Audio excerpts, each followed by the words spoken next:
Hello folks.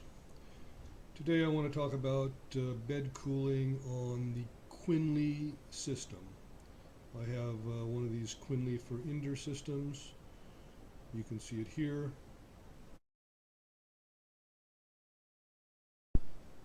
I'm trying really hard to like this system, but the jury is still out. It's kind of way too beta for my liking.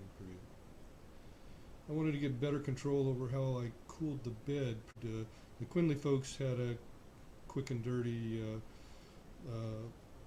way to do this that their video is linked below. But I came up with what I thought was a little better control system.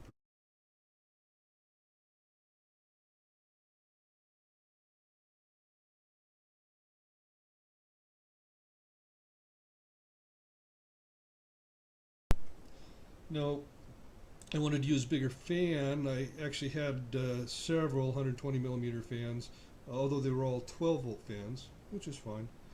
I found a really nice fan guard and bracket on Thingiverse that you'll see the link for below.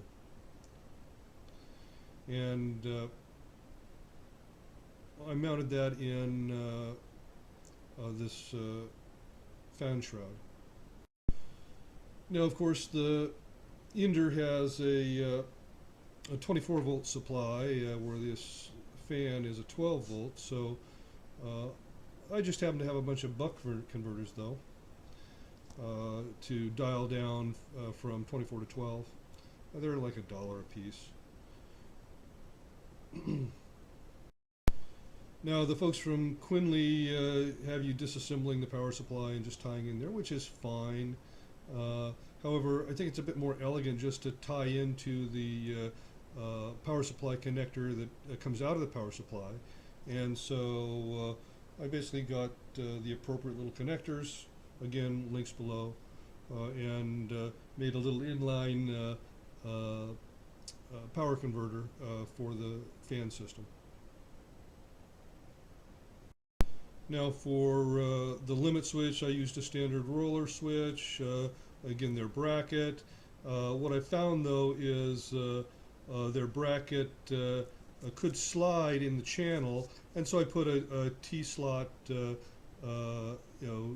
nut and screw on either side to keep it from sliding.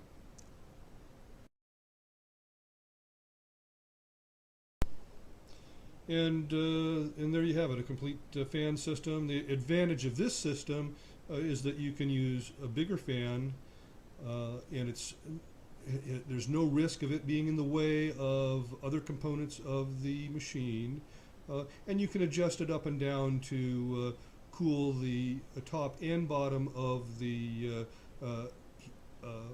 bed for maximum efficiency. And that's it.